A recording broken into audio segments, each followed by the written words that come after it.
ভারত বাংলাদেশের বিবাদের মধ্য দিয়ে ভারতের পশ্চিমবঙ্গের জেলার নতুন বাবরি মসজিদ নির্মাণের ঘোষণা দিয়েছেন স্থানীয় এক তৃণমূল কংগ্রেস নেতা।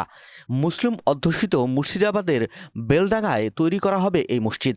মঙ্গলবার সাংবাদিকদের মুর্শিদাবাদের ভুবনপুরের বিধায়ক হুমায়ুন কবির বলেন, আগামী বছরে এই মসজিদ তৈরি করা হবে। রাজ্যের 84% মুসলমানের আকাঙ্ক্ষার প্রতিফলন ঘটবে এই মসজিদে। এই মসজিদ নির্মাণ করতে যে খরচ হবে তার 1 কোটি রুপি নিজেই দেবেন বলে জানিয়েছেন তৃণমূল কংগ্রেসের এই বিধায়ক। তিনি বলেন, আমি ইসলাম মানি, আমার মসজিদ বানানোর অধিকার আছে, কে কি বলল তাতে আমার কিছু যায় আসে না। পশ্চিমবঙ্গের মুখ্যমন্ত্রী মমতা ব্যানার্জিকে প্রধান অতিথি হিসেবে সামনে রেখে লক্ষাধিক মানুষের উপস্থিতিতে বাবরি মসজিদের শিলান্যাস করা হবে 2025 সালের 6ই ডিসেম্বর। 1992 সালের 6ই ডিসেম্বর উত্তরপ্রদেশের অযোধ্যায় একদল উগ্র হিন্দু করসেবকের দল বাবরি মসজিদ ধ্বংস করেছিল।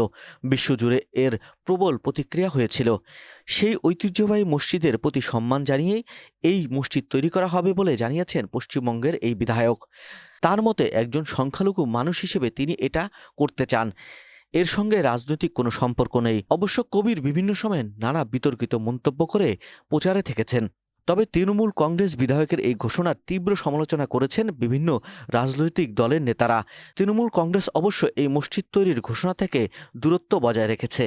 বিজেপি নেতা ও রাজ্য বিধায়ক বিরোধী নেতা শুভেন্দু অধিকারী বলেন, এই ধরনের ঘোষণা আসলে রাজনৈতিক স্বার্থে মুসলিম সম্প্রদায়ের মেরুকরণের চেষ্টা। তার মতে, এই ধরনের উস্কানিমূলক মন্তব্যের মাধ্যমে তৃণমূল কংগ্রেস আগুন নিয়ে খেলছে। কংগ্রেস নেতা অধীর চৌধুরী বিধায়কের ঘোষণাকে দায়িত্বজ্ঞানহীন ও বিভেদমূলক বলে অভিহিত করেছেন। এদিকে তৃণমূল কংগ্রেস বিধায়কের মসজিদ নির্মাণ ঘোষণার পাল্টা হিন্দুবাদীদের পক্ষ থেকে মুর্শিদাবাদে একাধিক রাম মন্দির নির্মাণের ঘোষণা দেওয়া হয়েছে। বঙ্গীয় হিন্দু সেনার সভাপতি অমিকান্দ মহারাজ বলেছেন, মুর্শিদাবাদে আমরা অযোধ্যায় রাম মন্দির অনুকরণ একাধিক রাম মন্দির তৈরি করব। ভবরপুর, রেজিনগর, সাগরদিঘিতে আমরাও জমি পেয়ে গেছি। আগামী জানুয়ারি থেকে কাজ শুরু হবে বলে জানান তিনি।